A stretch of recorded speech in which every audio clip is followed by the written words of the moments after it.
Isis in Velo. El título original es Isis Unveiled, es una de las obras más importantes de Elena Petrovna Blavatsky, fundadora de la Sociedad Teosófica. El libro fue publicado el 29 de septiembre de 1877, siendo la obra más importante de la autora hasta la publicación de la Doctrina Secreta en 1888, el libro que complementó y amplió las ideas que habían sido presentadas en Isis sin Velo. La obra comenzó a ser escrita en Ithaca, Estados Unidos. Más adelante, la autora regresó a la ciudad de Nueva York, donde concluyó el libro.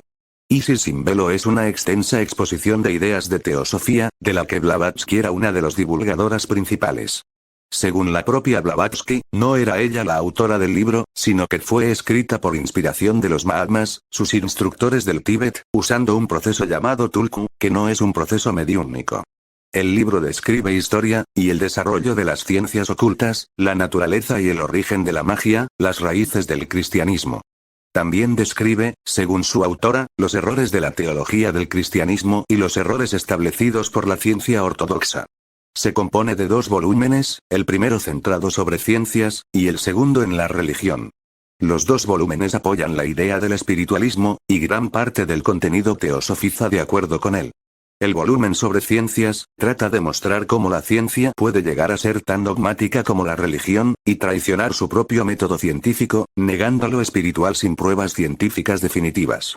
El volumen sobre religión expone la hipocresía de las religiones, centrándose en cómo y dónde se ha desviado de sus orígenes, mientras que simultáneamente sigue el rastro de las doctrinas de los místicos y de los filósofos más respetados, enlazándolos con una raíz espiritual común. Con más de 1300 páginas, el libro muestra un gran conocimiento de Blavatsky en los temas que la obra trata. Ahora conozcamos más sobre la teosofía, ¿qué es? La palabra teosofía proviene del griego, teos, Dios. Y, sopía, sabiduría, es una religión formada por un conjunto de enseñanzas y doctrinas difundidas bajo ese nombre por Elena Petrovna Blavatsky a fines del siglo XIX. En su obra La clave de la teosofía, ella explica que el nombre teosofía es uno de los tantos que se utiliza para designar a una sabiduría sin edad, eterna, que no es otra que el conocimiento de la verdadera realidad. Del mismo modo que la ciencia no crea las leyes que rigen la naturaleza sino que las descubre, la teosofía es la realidad, y los seres humanos vamos aprendiendo progresivamente porciones del conocimiento de esta realidad. A partir de 1875 se crea la Sociedad Teosófica, que tiene como uno de sus objetivos el estudio comparativo de religión, ciencia y filosofía, con el objeto de descubrir la enseñanza fundamental en cada una de ellas. La teosofía propone que todas las religiones surgieron a partir de una enseñanza o tronco común, que ha quedado oculta bajo el velo de las doctrinas que se fueron elaborando con el correr de los siglos siguientes, llevando muchas veces a contradecir la enseñanza original. El estudio comparativo de la ciencia y la filosofía son otra forma de acercamiento a esta enseñanza original, que no es otra cosa que la realidad permanente que subyace por detrás del mundo sensible sujeto al constante devenir. El movimiento teosófico moderno fue creado por Elena Blavatsky, Henry Stell Olcott y William Juan Hulge, quienes fundaron la Sociedad Teosófica en Nueva York en 1875. Constituye un movimiento ecléctico occidental que funde religiones como el cristianismo, el budismo, el hinduismo y está directamente relacionado con movimientos esotéricos espiritistas de finales del siglo XVIII como gnósticos, rosacruces y masónicos. La fundadora de la teosofía, la rusa Elena Blavatsky, insistió en que no era una religión, aunque se refirió a ella como la transmisión moderna de la religión que fue universal que, según ella, había existido en lo más profundo del pasado humano.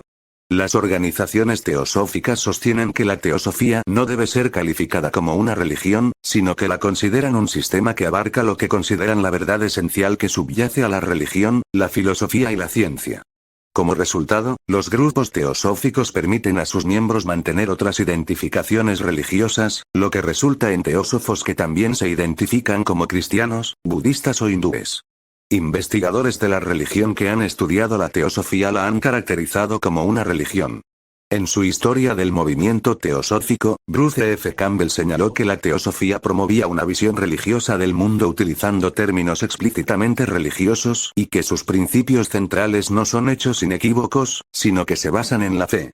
Olaf Amer y Michael Rothstein la calificaron como una de las tradiciones religiosas más importantes del mundo moderno. Varios académicos han señalado su naturaleza ecléctica. Hostelin Godwin la describió como un movimiento religioso universalmente ecléctico, mientras que el académico J. Jeffrey Franklin caracterizó la teosofía como una religión híbrida por su combinación sincrética de elementos de otras fuentes.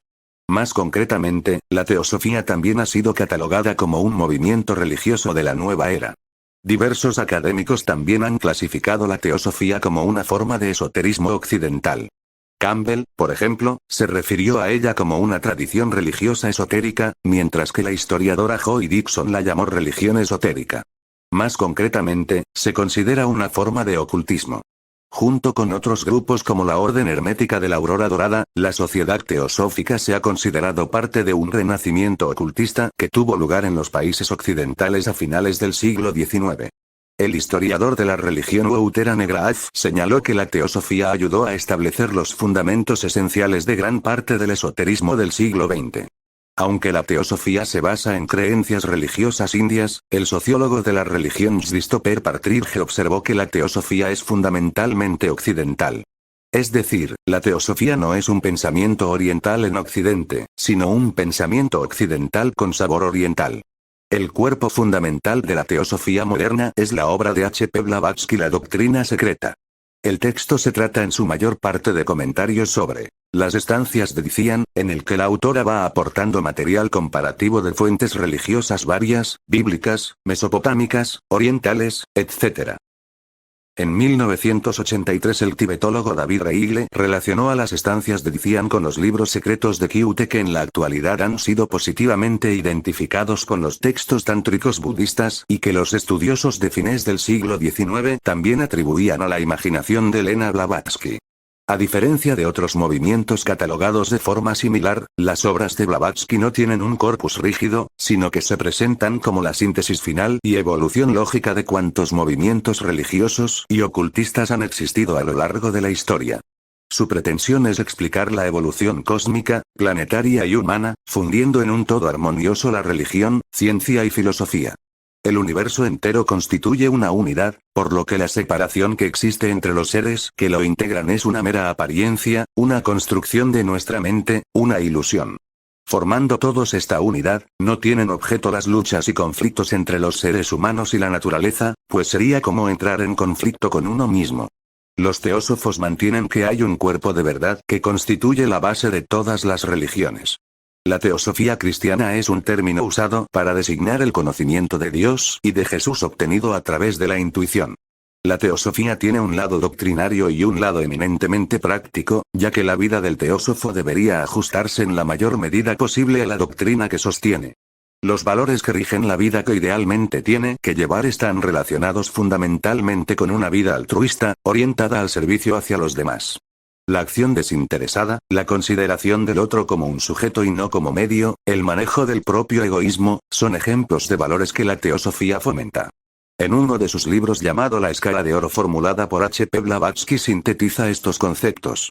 Vida limpia, mente abierta, corazón puro, intelecto despierto, percepción espiritual sin velos, afecto fraternal para todos, presteza para recibir consejo e instrucción, obediencia voluntaria a los mandatos de la verdad una vez que hayamos puesto nuestra confianza en ella y veamos que el instructor la posee. Valeroso ánimo para soportar las injusticias personales, enérgica declaración de principios, valiente defensa de los que son injustamente atacados, y mirada siempre fija en el ideal de progreso y perfección humana que revela la ciencia secreta. Tal es la escala de oro por cuyos peldaños el aspirante puede ascender hasta llegar al templo de la sabiduría divina. La teosofía postula tres principios fundamentales en los que se basan todas sus enseñanzas. La unidad fundamental, fuente y origen de todo. Esta raíz a partir de la cual surge el universo es eterna, y permanece inalterada e igual a sí misma.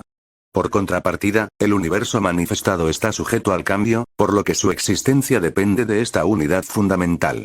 El universo, si bien es eterno en su esencia, se manifiesta a partir del principio único, de manera periódica, para luego volver a fundirse en esa unidad.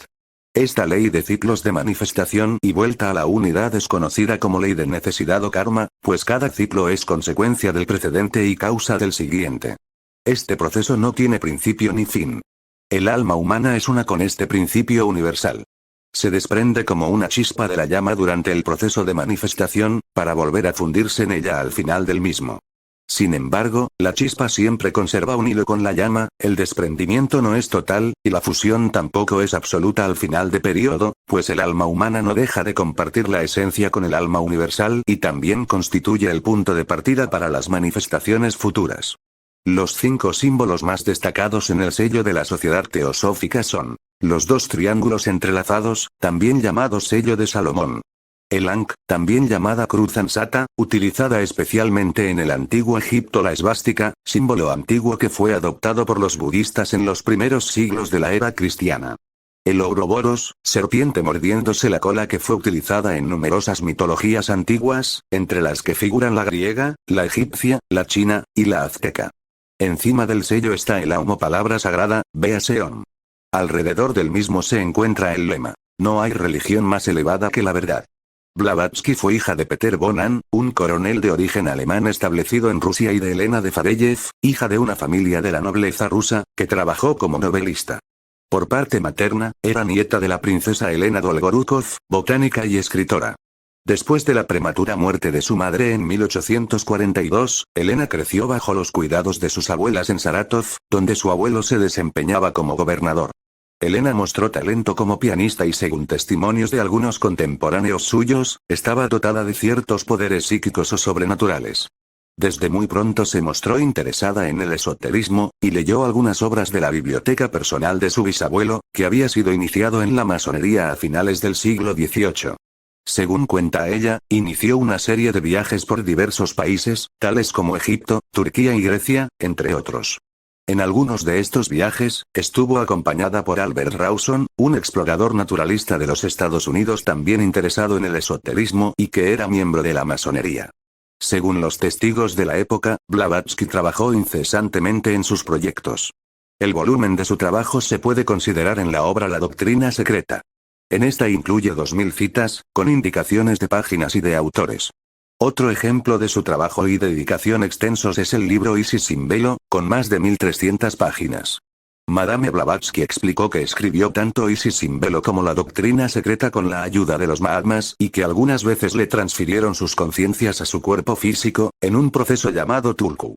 Blavatsky afirmaba que tal proceso no era mediúmnico, porque los Mahatmas no eran espíritus de muertos, sino seres humanos verdaderos en cuerpos físicos.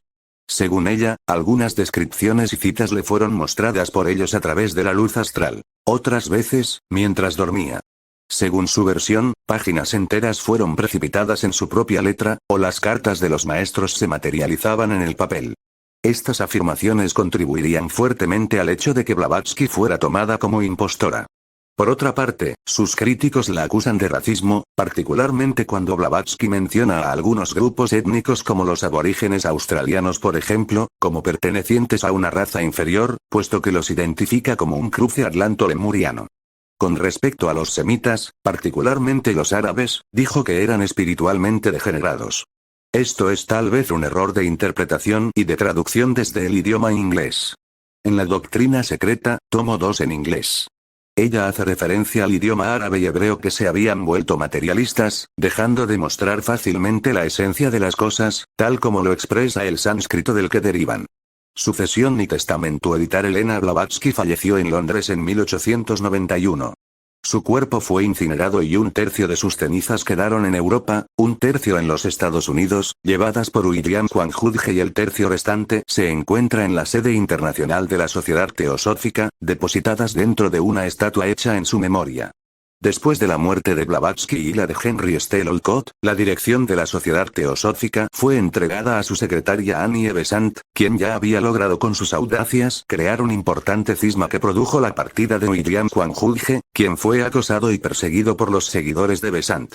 En su última voluntad, según se dice, Blavatsky pidió a los teósofos que celebrarán la fecha de su muerte como el Día del Loto Blanco. Deseo que cada año, el día aniversario de mi muerte, se reúnan mis amigos en la residencia central de la Sociedad Teosófica, Adyar, para leer un capítulo de La Luz de Asia de Sir Edwin Arnold y otro del Bhagavad Gita. Sin embargo, esto parece ser una manipulación considerando los acontecimientos que se originaron en Adyar con la traición de los Kowloon, tras lo cual Subarrow da la espalda a Blavatsky, aliándose con Charles W. Leadbeater en lo que hoy se conoce como la Sociedad Teosófica. En España Blavatsky tuvo un seguidor infatigable, Mario Rosso de Luna, conocido como el Mago de Logrosán, a quien le gusta definirse como teósofo y ateneísta y que escribió una biografía sobre HPB. Desde el punto de vista de esta religión o forma de vida llamada teosofía. Blavatsky da a conocer más que todo la espiritualidad profunda desde el yo superior se puede decir. Ya que a lo largo de su trayectoria como espiritista, experimentó cosas fuera de lo común de esta cuarta dimensión, lo cual no es algo malo por así decirlo ya que son cosas meramente espirituales que solo es posible con una fuerte conexión con el espíritu divino que todos tienen. Pero que no todos tienen esa fuerte conexión a tal nivel de convicción. Lo cual también es algo bueno por ese lado. En su historia de vida se puede ver que tuvo una vida de ricos y adinerada ya que era parte de la nobleza. Y desde temprana edad se interesó por lo esotérico y espiritual, logrando así entender muchas cosas ocultas a través de las obras masónicas de su bisabuelo que fue masón. Y asimismo también tiempo desde estuvo acompañada por Albert Rawson, un explorador naturalista de los Estados Unidos también interesado en el esoterismo y que era miembro de la masonería. Que podemos conocer de la francmasonería o masonería es una institución de carácter iniciático, filantrópico, simbólico, filosófico, discreto, armónico, selectivo, jerárquico, internacional, humanista y con una estructura federal, fundada en un sentimiento de fraternidad.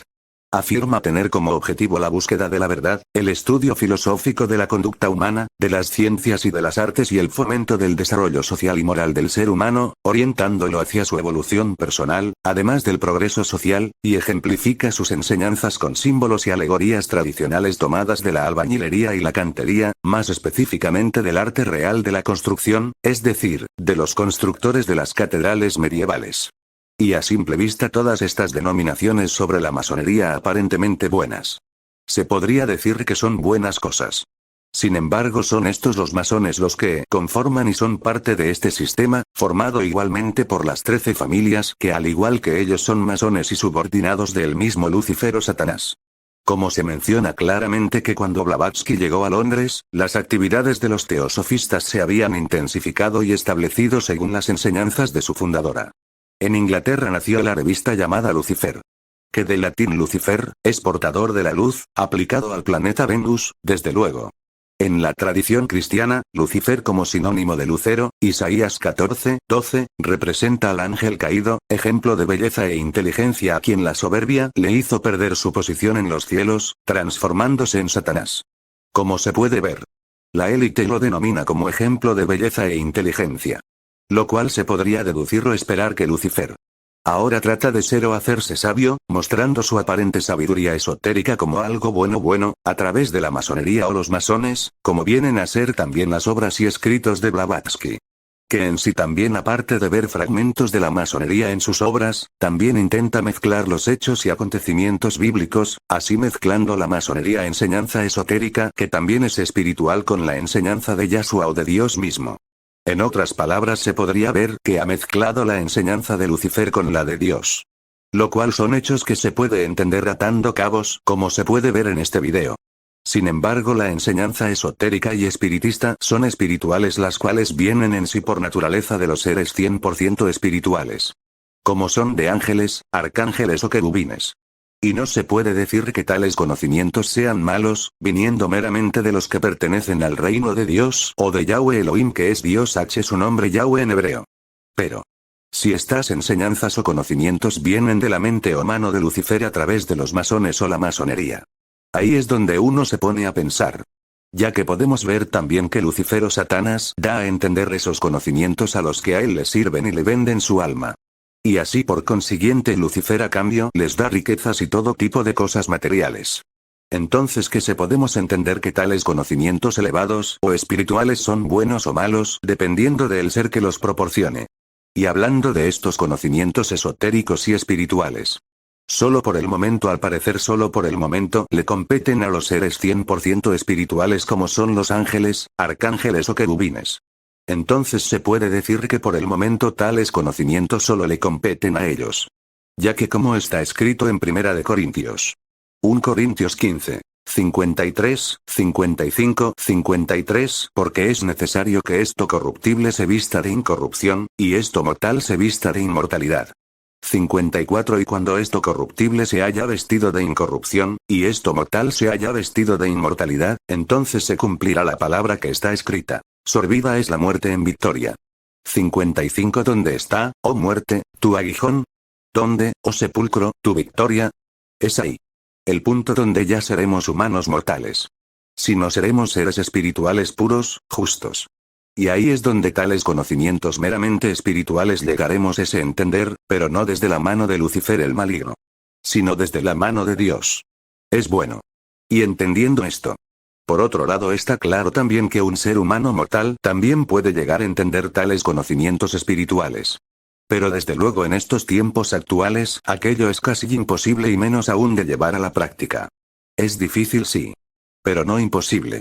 Es por eso que Yahshua o Dios mismo instó que se mantuviera una fuerte y constante comunicación con él. Desde su palabra. Y la perseverancia de uno mismo. Pero esta forma de vida más pura y espiritual que Yahshua quiere en los suyos, está claro que solo es para los suyos. Como está escrito en Romanos 8, 29, porque a los que antes conoció, también los predestinó para que fuesen hechos conformes a la imagen de su Hijo, para que Él sea el primogénito entre muchos hermanos.